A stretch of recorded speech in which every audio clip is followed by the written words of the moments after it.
Ahora, uno podría decir, ¿por qué es que ellos querían construir esta torre y esta ciudad? Especialmente la torre. Y era que ellos querían construir una torre más alta que lo que habían alcanzado las aguas del diluvio. En caso de que viniese otro diluvio, pudiesen ellos salvarse a sí mismos y Dios no pudiese destruirlos. Es decir, el propósito de la torre era edificar un templo en honor a los dioses. Y déjenme decirles que Nimrod, según la tradición antigua de Babilonia, Nimrod era el dios Sol. Y su esposa, la diosa Luna, se llamaba Semiramis. Es decir, que Nimrod estableció la religión falsa de Babilonia. Es el libro Patriarcas y Profetas. En la página 112 encontramos esta declaración. Dios había mandado a los hombres que se diseminaran por toda la tierra, que la poblaran y que se enseñoreasen de ella.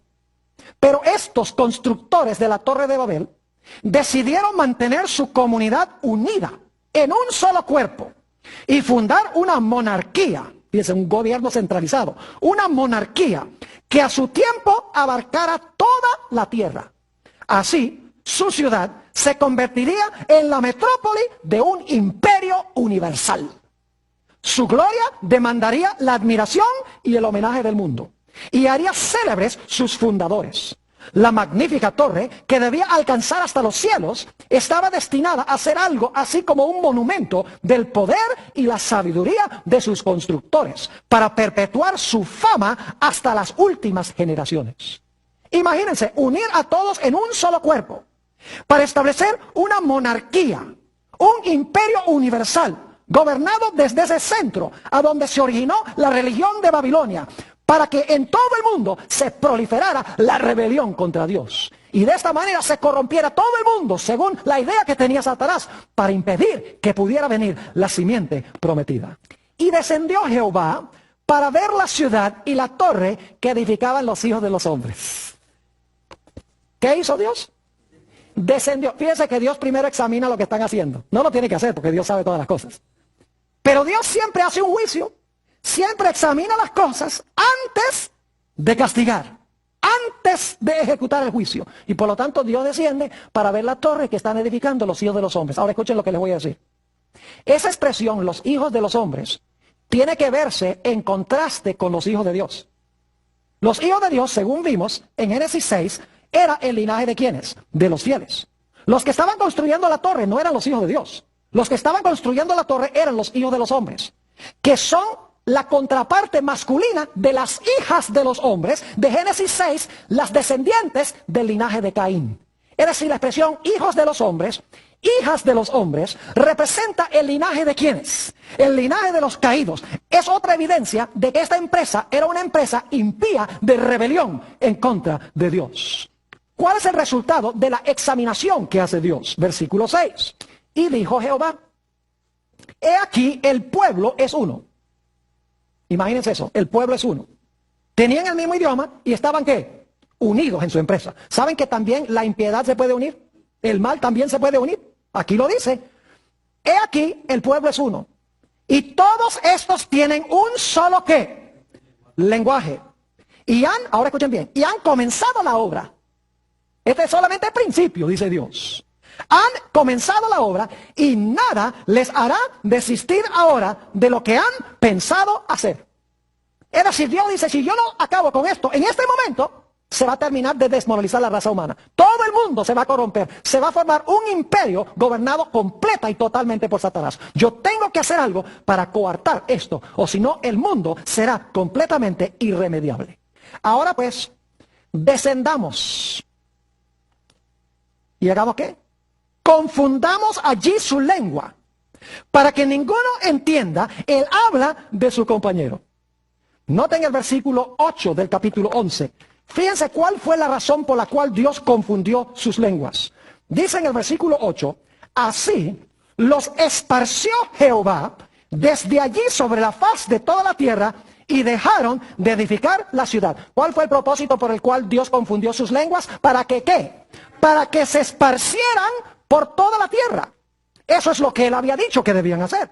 Pero ellos quisieron consolidar el mal, quisieron unirse en rebelión contra Dios. Dios dijo, no, lo que voy a hacer es confundir sus idiomas. Y ahora escuchen bien lo que pasó. ¿Creen ustedes que es un buen plan tener muchas naciones, muchas lenguas, muchas diferentes culturas? Yo creo que sí debe haber. Yo sé que es un buen plan. Y ustedes dicen por qué razón. Debe explicarles por qué Dios vio que era un buen plan. Es mucho más difícil crear una rebelión mundial con muchos diferentes grupos pequeños. Es mucho más difícil que todo el mundo se una comúnmente en rebelión cuando uno tiene muchos diferentes idiomas, muchas diferentes sociedades y muchas diferentes culturas. Dios confundió las lenguas para que no se pudiera consolidar el mal en un lugar, para que todos no hablaran el mismo idioma y de esta manera se centralizara y se consolidara el mal, como querían hacer ellos cuando hablaban todos el mismo idioma. ¿Están entendiendo lo que estoy diciendo? Es decir, el plan de Dios fue un buen plan. Jesús murió en la cruz, cargó por los pecados de la raza humana, recuperó todo lo que Adán perdió. Pero había que avisarle al mundo lo que había sucedido. Había que anunciarlo al mundo. Y por lo tanto, 50 días después de la resurrección de Jesús, encontramos que llega el día del Pentecostés. Y ahora escuchen bien. En el día del Pentecostés, o inmediatamente antes, Jesús le dice a los discípulos, ustedes me van a ser testigos en Jerusalén, en Judea, en Samaria y hasta los últimos confines de la tierra. Pero había un problema muy serio. Y es que en la Torre de Babel se habían confundido todas las lenguas y los seguidores de Jesús no hablaban sino hebreo y arameo. ¿Ves cómo Dios se complicó la vida con lo que hizo en Babel? ¿Eh?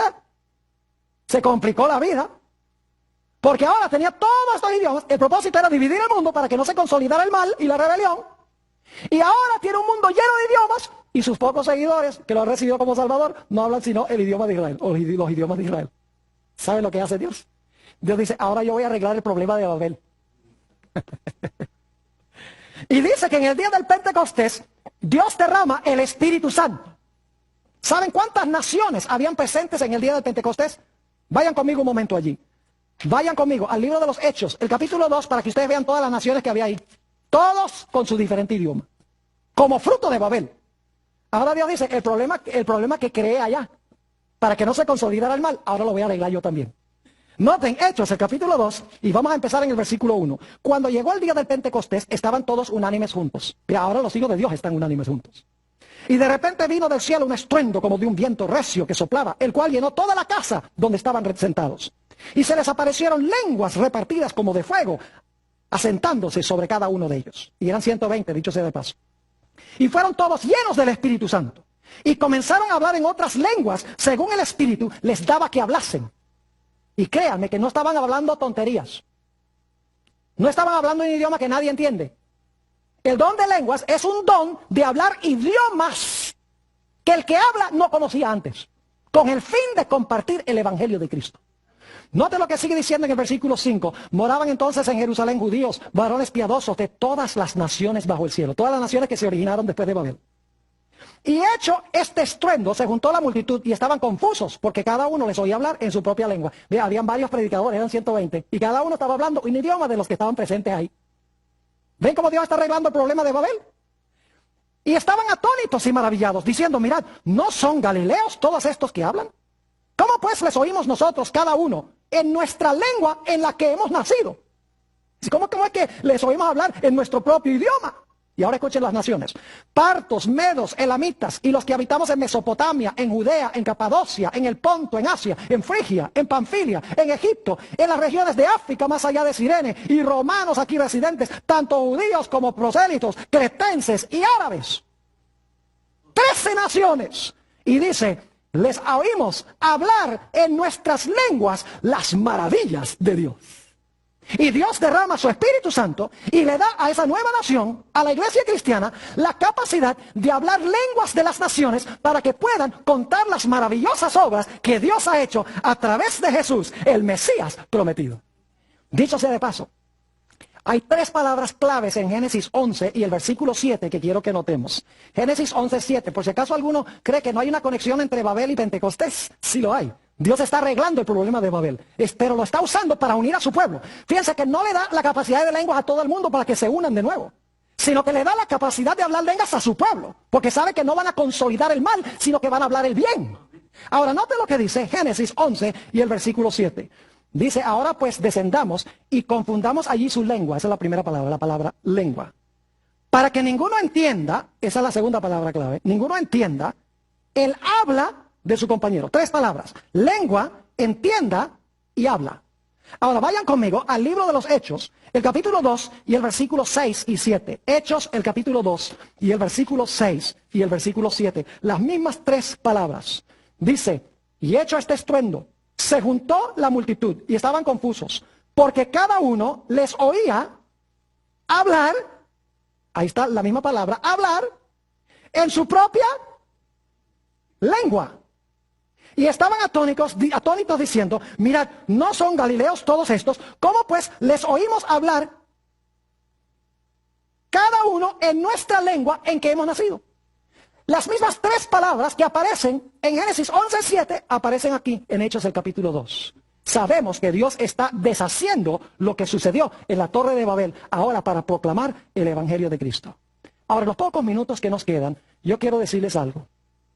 El diablo, a pesar de que este mundo está compuesto de diferentes naciones y lenguas y sociedades y pueblos, el libro de Apocalipsis nos dice que al mero final de la historia, el diablo va a unir a todo el mundo en rebelión contra Dios. Lo que sucedió en Babel, el establecimiento de la falsa religión, se va a establecer a nivel global, a pesar de todos los idiomas, a pesar de todas las culturas. Por eso Dios ha dado a su pueblo el mensaje para que puedan avisarle al mundo de que no hagan esto.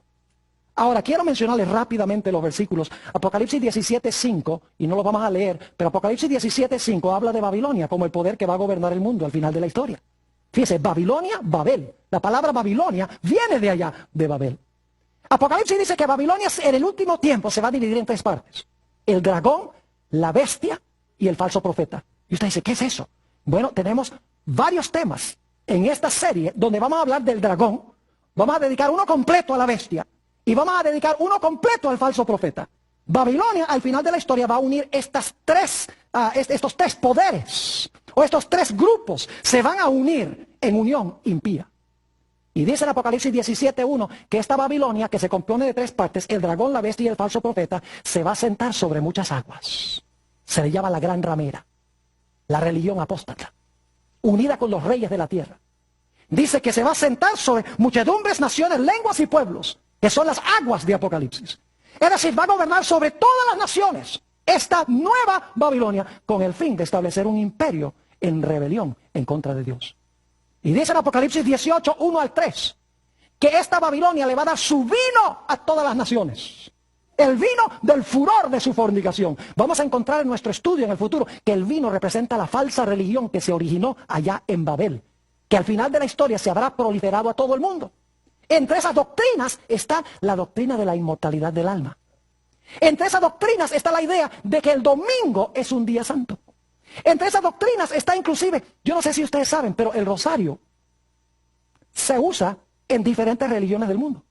El rosario lo usan los hindúes, lo usan los budistas, lo usan los musulmanes, lo usan los católicos. Y uno dice, ¿y cómo es que todos usan lo mismo? Sí, son religiones distintas en diferentes regiones del mundo con diferentes idiomas. Porque escuchen, toda la falsa religión se originó en Babel. Todas las naciones se proliferaron de allí.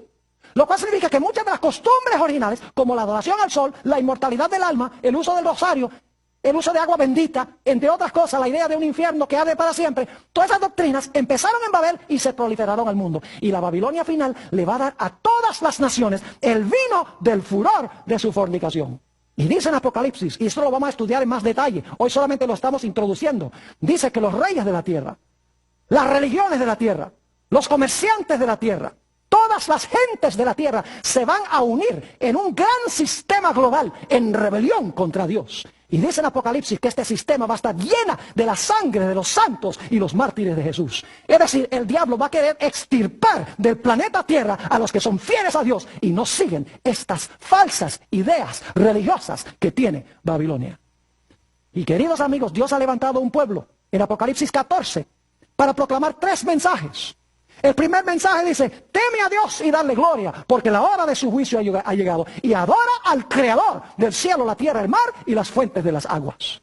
Y hay un segundo mensaje que dice, si estás en Babilonia, sal de ahí, porque va a venir la destrucción. Si tú estás en alguna de esas 3 divisiones de Babilonia, sal, escapa por tu vida, porque sobre este sistema van a caer las plagas. Y saben que va a pasar con la Babilonia final lo mismo que sucedió con la Babilonia original. Dice en Apocalipsis 17 y los versículos 12, 13 y 17 que el Señor Jesucristo vendrá y dice que derrotará a los reyes, derrotará a la ramera, derrotará a este gran sistema mundial. Dice en Apocalipsis 17, 14, porque Él es el Rey de Reyes y el Señor de Señores.